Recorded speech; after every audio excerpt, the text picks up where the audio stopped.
everybody. Good afternoon. Oh, hello, everybody. Good afternoon. Chaos behind me, as always. I thought I'd tidied up, but I haven't. I've got loads of questions. I'm just waiting to see who's with me. There's nobody here yet. Ah, there we are. Some people. Hello, everybody. Hope you are all well. Have I got any news for you? Still got a mouse running around the house. Enormous. Took another picture. It's getting bigger by the day. I shall show you so far what our mouse is looking like. Yeah, much more like a rat, really. Yeah, every night, 7:30, comes out, says hello. What else do you need? So I've been asked loads of questions, so I'm going to go straight in with a question. Jazz convinces me that questions are popping up. She's just put that in. We'll see. So first question I've got. Oh, Kat's got a question. First time ever we're getting questions. Kat, ask your question. I'm so excited. We've never had this technology working. Any OTC meds I can take to help me sleep? 15 weeks pregnant and I'm knackered but not sleeping. What's OTC? You don't know, Jax. Don't try and make it up. You were about to be given a complete diagnosis from my 17-year-old son there. My 1-year-old has glue ear and it's a nightmare. I bet it is. I don't know, Kat, actually, to be fair. It's not my area of specialty. The only thing I would say is take him to the doctors because I imagine it's quite painful for him. Just wondering how many weeks after having your baby should your period return? I'm 3 months postpartum and still haven't had a period. I'm not breastfeeding either. Is this normal? Should I be concerned? I wouldn't be too concerned at 3 months. It could still be another 2 or 3 months yet. So just enjoy the rest while you can. Yeah, I wouldn't be too worried. He's had oral antibiotics and 7 antibiotic ear drops. Bless him. Yeah, I would go back to your doctor then. Over the counter. Well done, Sally. Well done. Any over the counter meds I can help me sleep. 15 weeks pregnant and I'm knackered and not sleeping. I wouldn't have thought there's very much for you, unfortunately. I wouldn't have thought, but if you ask in the pharmacy, they're going to be the best ones to be able to tell you. But I'm batting these questions back at you, aren't I? Maybe try doing some hypnobirthing. It might just help to relax you. Whenever I do any hypnotherapy scripts, I think it's because they bore me to sleep, if I'm honest. But yeah, try some deep relaxation techniques that might help you. Also, Sally, why don't you sign up with Carly, who does our yoga? She does a taster session on a Sunday, and I'm sure if Jazz is watching or somebody's watching, they'll be able to say what time. I think it's 7:30 on a Sunday or Monday evening. She does postnatal recovery and antenatal yoga. So that might really relax you into sleeping. So why don't you give that a go? Over the counter. Thank you. Rachel is 16 weeks pregnant with twins. Bless you. Third pregnancy, feeling really exhausted, just generally rough, and this normal for twin pregnancy? Well, I would say that you're growing two humans, so you are going to be tired. But what I would also do, Rachel, is maybe touch base with your midwife or your doctor just to ask for a blood test, just to see if you've become anemic, because that's possibly what's making you feel so crabby and so tired. So get a blood test. Oh, this is so nice having all these questions. I'm 32 weeks and was wondering what I need to have in my hospital bag. Right, first thing, Tracy, you need to sign up to my free antenatal class, which runs on a Saturday morning or a Monday evening, because in that we talk about your bag. But some of the top things that I say to put in there are a handheld Spanish fan, you know, like the one that fans out, so you could use with aromatherapy, lip balm, some drinking straws, something to put on your feet, nappies, baby grows, about 5 of each, 5 baby grows, 5 vests, unless you are Rachel, who's having twins, and then you double it up, wipes for baby. What else do I pack? That's super. Pack of cards. That's always a nice way to pass the time. So pack of cards. But yeah, you want to know more, sign up to the antenatal class. Cheeky, isn't it? I'm 32. Oh no, that's the one. I have a 2-year-old and I'm 17 weeks pregnant. Oh, he must be exhausted.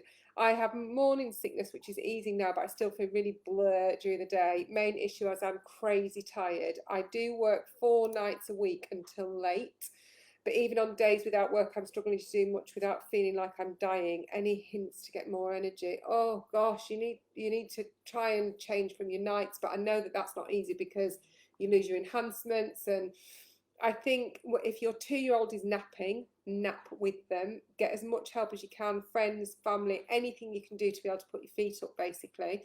I can sort of almost feel your pain. I feel tired now, and I'm not pregnant. I don't have a 2-year-old, although I've got a 17-year-old. I'm not sure it's much different.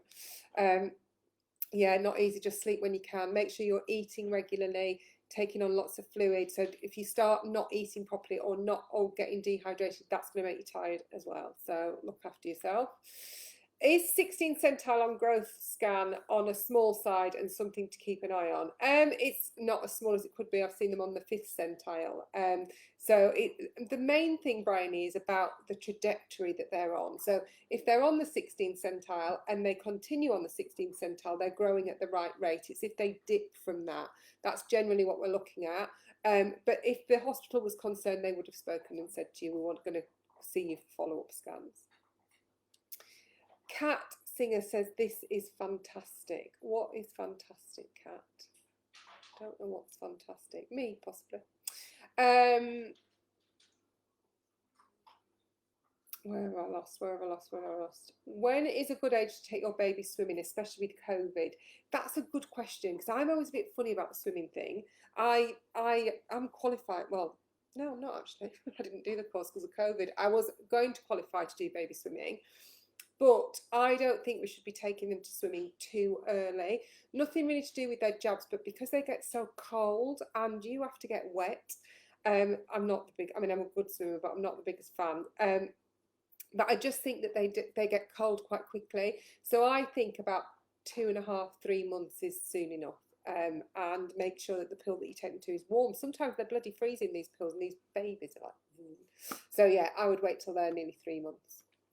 I'm falling asleep but waking up around 2 and not sleeping until 3 or 4 hours, plus I have a 3-year-old. Oh, I'm feeling all this tiredness. Again, I think maybe try a bit of yoga, maybe try going to bed a little bit later if you're going to bed really early. That might be why you're waking up.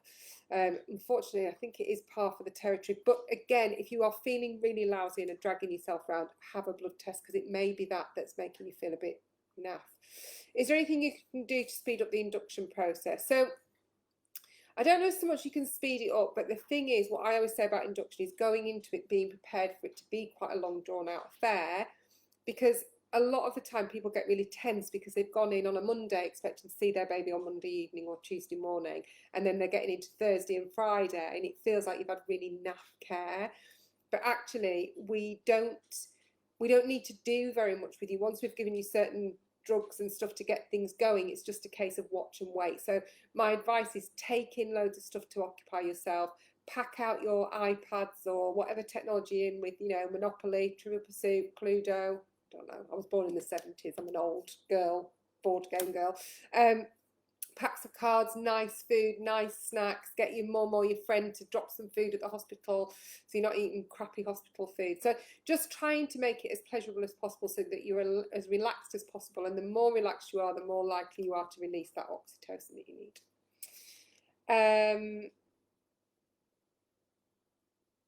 Where I'm at now, I'm only 27 weeks. Only that's more than halfway.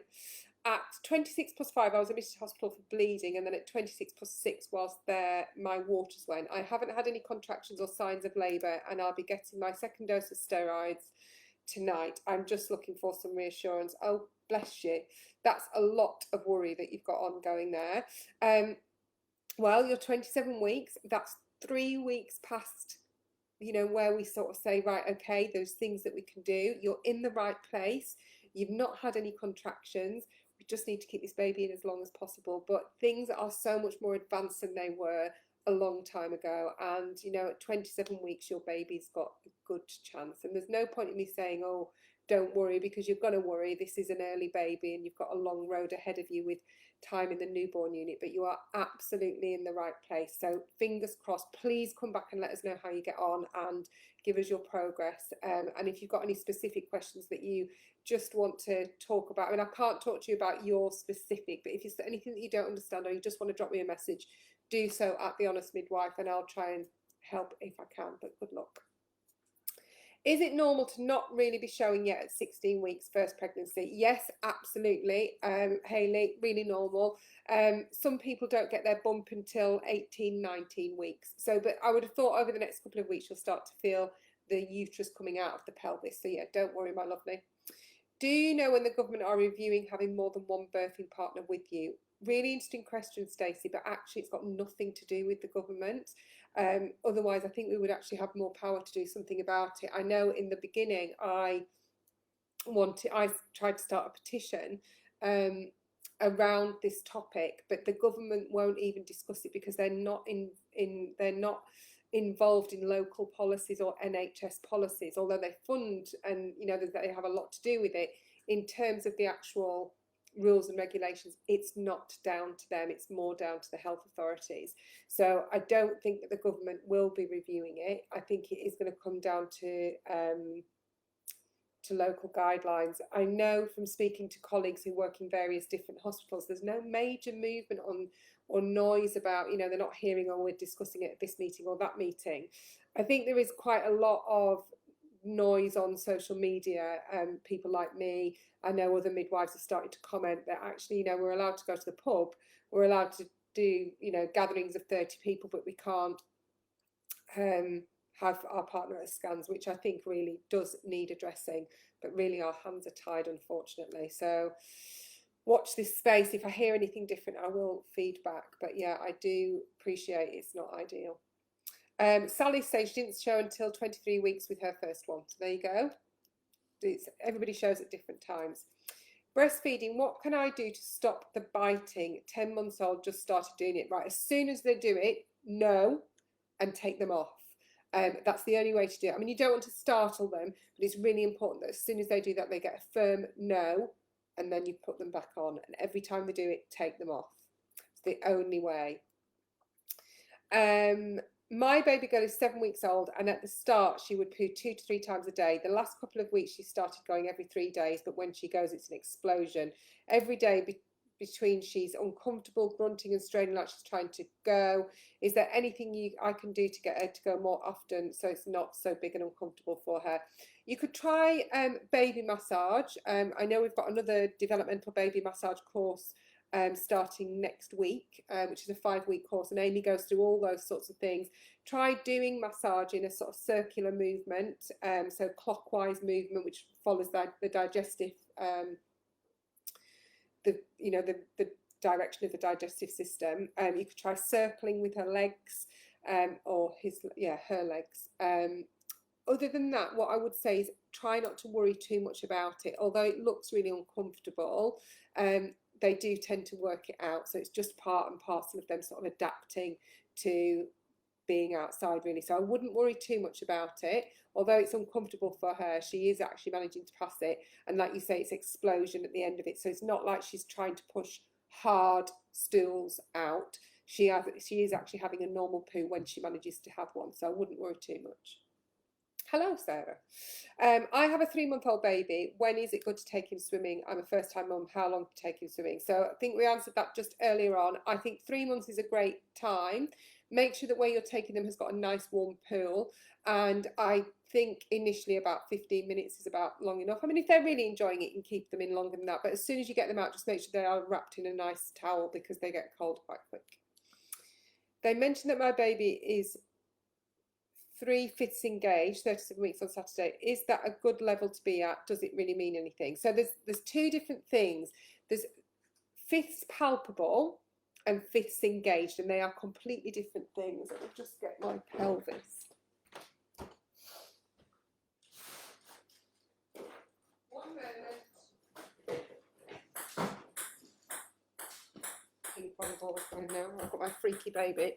So when we're talking about engaged, what it means is what we what we're thinking about is how many fingers can we feel of the baby's head.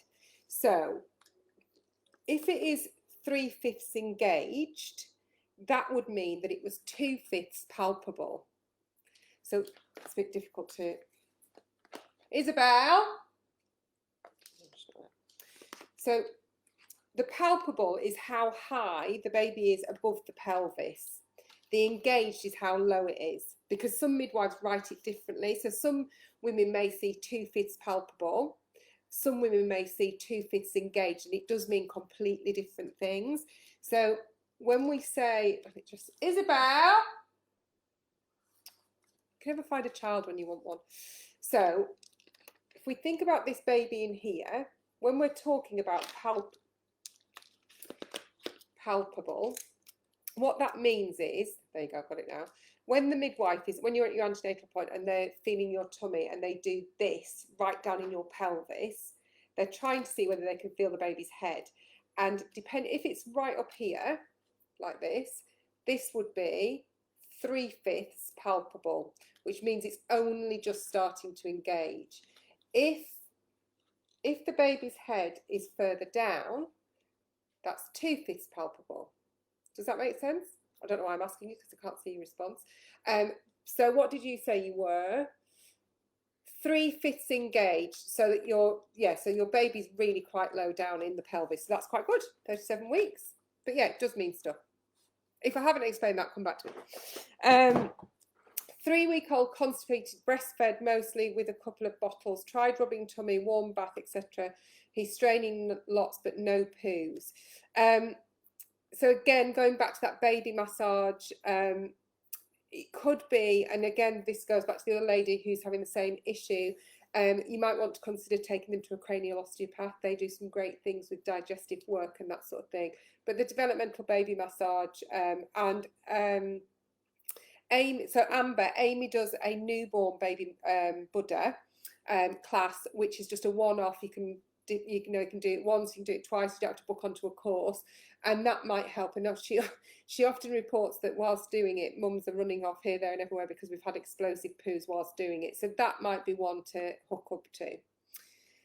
I'm 5-6 weeks pregnant, called my GP and they told me I can go in on the 2nd of October when I'm 9-10 weeks. Is this correct? I asked for an early appointment, but they refused. Is this normal practice in the UK? I'm not a UK citizen, but I live and work here with my partner. I've checked and the GP must give you an appointment earlier than the 10th week. I need some advice what's best to do. I don't want to wait so long. So at 5-6 weeks pregnant, I wouldn't expect that you would see anybody. I think you should have an appointment in your 10th week. That's reasonable, because what we need to do is make sure that you have a scan arranged between 11 and 13 weeks. So I would hope that you would hear from your midwife by 9 weeks, but I think it's reasonable 10. We generally do the booking appointment at around 10 weeks. So I think what you're experiencing is standard and is nothing to do with COVID or anything like that. That is just standard practice in the UK. It's really difficult because I think when you find out you're pregnant, especially if it's your first baby, it's obviously a major life event, and you go to ring someone and nobody seems particularly interested. Well, it's quite difficult to get your head around because you've got so many questions. But yeah, don't worry, that's around about the normal time to be seeing someone. I'm 29 weeks pregnant, first time mum, and suffer from bulging lower discs. I was wondering if there are any particular pregnancy belts that people can recommend as my bump gets heavier. What I would recommend on that question is actually doing some pregnancy Pilates. There's a lady called Michelle who does pregnancy Pilates, and she would advise you on that sort of thing. If you drop me a DM, I'll give you her direct contact, because she often says that doing Pilates exercises is more beneficial than the belt. So you might want to do that. Any tips on getting our nearly 2-year-old off the booby? Or I think sometimes you need to sort of gradually do it. So do one less feed a week and just slowly get them off it. At 2 years old, they can get their calcium supply from lots of other sources, so that you don't necessarily have to replace it with milk in a bottle, particularly because quite often babies are like, well, I don't want it out of a bottle. So it's like, well, you're not necessarily getting it. You're going to get a yogurt or you're going to get cheese or that sort of thing. So just do it slowly though, so that you you don't become poorly with engorged breasts and that sort of thing. Okay, I had a scan yesterday. I've been told I have placenta previa. I'm 20 weeks plus 4. Any advice to help stop me bleeding? There really isn't, to be honest, Kate. And quite often your placenta will move. It's quite common for the placenta to be low down at this stage. So I wouldn't worry too much. It may well move, but no, there isn't. I mean, obviously, you don't want to go trampolining and doing kickboxing and that sort of thing, but just carry on as normal. There's not really anything that you can do. When do you wean your baby onto solids? I have a 3-month-old and he's currently on 7 ounces 5 times a day. He sleeps through the night, but I sometimes think 7 ounces is not enough. If that's what the guideline is on the tin that they should be having, then I wouldn't worry at all. And 3 months is a little bit early. So I would say the guideline is from 6 months, no earlier than 17 weeks. So I would be waiting at least another 6 weeks at least. My baby has dropped 88% size to 30%. We're therefore having to deliver the baby by C-section at 37 weeks. Okay, should I be concerned? Baby's movements seem to have slowed down and I can't relax as I'm worrying about every movement. Also, is there anything I should take with me for baby that isn't in a standard hospital bag? Anything she can have if she has to go into special care? I think, Tanya, if you're worried about the movements, you should go back and get checked out. If you think that those movements have slowed down, especially if there is a concern about the growth, I would go back. And the reason that they're delivering you early is because that growth has tailed off, and there'll be a reason for that. So if you feel that the movements have slowed down, you should get checked out. I would say that anything that you need extra, you might want to pack some tiny baby clothes just in case she is a wee dot. So a wee dot, I'm not from Scotland. So yeah, but other than that, just take your normal stuff in. But yeah, I think you should give the hospital a ring and get checked out, just to put your mind at rest. Lucy is 23 weeks pregnant tomorrow, due January the 1st. This is my first baby, she's a girl. On my hospital notes for my 20-week scan, it says baby's position is breech. I really want to have a home birth due to coronavirus restrictions and anxiety, so I want my partner with me so he doesn't have to leave. How do I know if my baby is flipped into the right position? I feel her kicking underneath my belly button. I wouldn't take any notice of the fact that she's breech at 20 weeks. It really is completely irrelevant. I'm not sure why they even put it on there, because we wouldn't expect a baby, we wouldn't define a position at the minute anyway, because they've got so much room to move that it's not really an indication of what position they're going to be in. So I honestly wouldn't worry. And so yes, as it stands at the minute, unless there's anything other untowards, I bet you she's not breech now, and then she might be breech tomorrow. So I wouldn't take any notice of that, my lovely. Any news on partners being able to come to scans for birth, etc.? No, not at the moment, Danny. I'm not hearing anything, unfortunately. I've had bad pelvic girdle pain since about 24 weeks. I'm now 31. I've recently been getting very sharp, short-lasting, frequent pain in my lower central abdomen. My midwife didn't seem concerned. Is this sort of pain something you would come across commonly? I think, Susie, the best way to sort of work your way through whether it's something to be concerned about or not is, are your baby's movements normal? Are you having any loss from down below? And do you feel well? So I think if you're okay with all of those three, generally it's just normal stretching and that sort of thing. There is something that people experience known as lightning crotch, where you get this really sharp pain right up your bits, which isn't pleasant. And most of these things are just stretching in, but obviously it's all down to you individually and how you are feeling. If you've seen your midwife and she's not concerned, then you've got to sort of go with someone. But at any point you feel unreassured, just ring the hospital and say, I just want to get checked out. Lauren is 35 weeks and suffering so bad with SPD and no support, and had to stop working because of it. I'm now not able to walk more than 30 minutes. I've had to get so much help just getting out of bed as the pain was so bad. Would my consultant consider inducing labour early because of this? They may do. They may do if it's that debilitating. I don't think they would do it much before 37. Well, I'm pretty sure they wouldn't do it before 37 weeks, but I think it is worth speaking to them if it's that bad for you. What would be your process with a lady who is 14 weeks pregnant, has been diagnosed with appendicitis? My daughter has been fasted from midnight every day for an MRI scan before they can proceed to be told at tea time that she can eat because it isn't going ahead. This has been happening for a week now and she's no further forward. Please can you advise? Many thanks. I mean, I think what they'll be looking at is to see whether this is just a rumbling appendicitis and whether she does need surgery, because obviously if she's pregnant they're going to want to avoid that. I'm unsure why they're fasting her though, if they're just monitoring, or whether it is that she's actually getting bumped off the list. I think I would probably push back and say, look, we've been at this for a week now, can we have a resolution? I would, if you would have said to me, would I be concerned about having her appendix out? No, not really. That wouldn't worry me too much. But I think, you know, like you said, you don't want it to go on and on and on. So I think I would push back and say, look, we've been doing this for a week. What's the plan?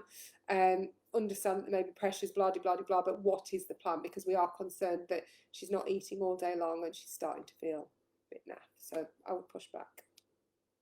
Sean wants a home birth but told no because I need antibiotics for GBS positive, but then worried I won't get there in time for antibiotics anyway because apparently need 2 lots, 4 hours each.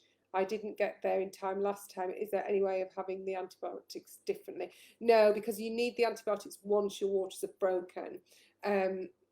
So, I mean, if you didn't get there last time, there's not a lot to say that you're going to get there this time.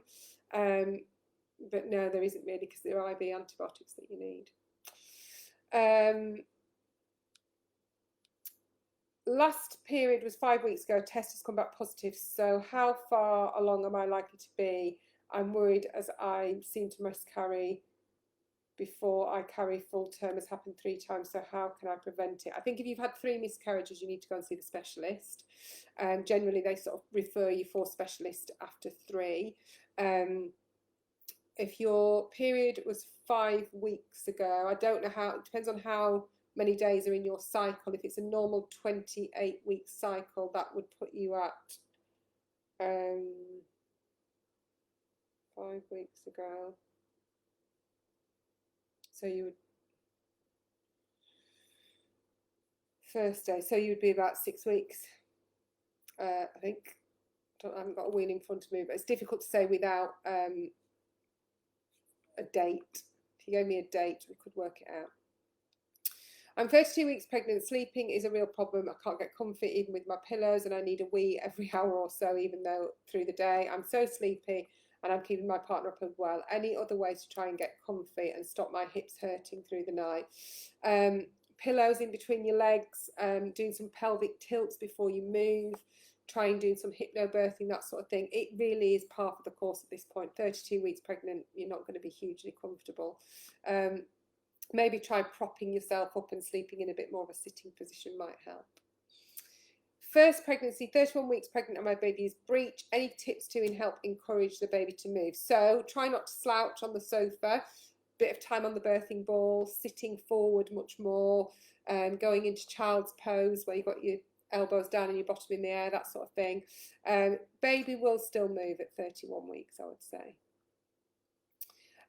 Have decided if I want a section on natural birth due to baby measuring big or having any trouble births on both sides. Any advice? Have to decide if I want a section on natural birth due to baby measuring very big and having troubled births on both sides. Any advice? Oh, Catherine, I think it depends on what your troubles were, whether you had a vaginal delivery. I think sometimes, I know for me, what my decision was that if I went into labour naturally by my due date, or by the date that it was recommended that I was induced, then I would give it a go. But if I didn't, I wanted to go for sections. That was my way of deciding. So yeah, so it's not an easy decision, and it's one that really you should talk through with your consultant about the pros and cons. What happens if we don't make it on time for the antibiotic GBS? I have read so many horror stories. How do we make it on time, or is that the best option? No, certainly not to opt for a section, Natalie. If they don't get the antibiotics, we just need to screen and treat your baby, just to monitor, just to make sure that everything is all right. And there are a lot of horror stories out there, but you've got to remember they are a very, very small percentage of people who actually that have got the GBS that even then go on and have any problems. And of the ones that have problems, it's a really small amount that have serious problems, albeit it's awful for them. the risk is still quite low. So I wouldn't worry too much if you don't have the antibiotics. That's the one thing I would say is I think you should possibly maybe consider not doing the home birth, just because we would normally keep your baby in hospital for 24 hours just to monitor them because of the GBS. So that's worth something to considering. But you maybe want to just go into the hospital to get checked. But I think I wouldn't worry about it too much. I mean, obviously we want you to get the antibiotics, but it's not something to, if you can't get there, you can't get there. Should I be worried about low PAPA? It's a really tough one, Millie, because there's no point in me saying yes, worry about it. So low PAPA is often associated with IVF pregnancies, or it's just a low pregnancy hormone, but people do continue and go right through and have full-term pregnancies. It may be that it's recommended that you are induced a little bit earlier. You're just going to have to see how you can go. Worrying at the end of the day is futile, because there's nothing that you can do about this situation. It's not something that's in your control. So they will just keep an eye on you. Gosh, that was a flurry of questions and took us right up to that half-hour mark. I have been asked some other questions on my Instagram, and I'm going to have to follow those on to next week, so they will get answered next week, or I'm trying to throw in an Insta Live somewhere on the weekend. So amazing to get all these questions today. I hope you found it helpful. I need to go and tidy my kitchen. Anybody who wants first aid, I've got a class tonight and there is a couple of spaces, so hop over to the Oddman's Midwife and message me there and I'll send you the details. And that's it for me, and I shall see you all on Tuesday over on Instagram for another Insta Live. Take care.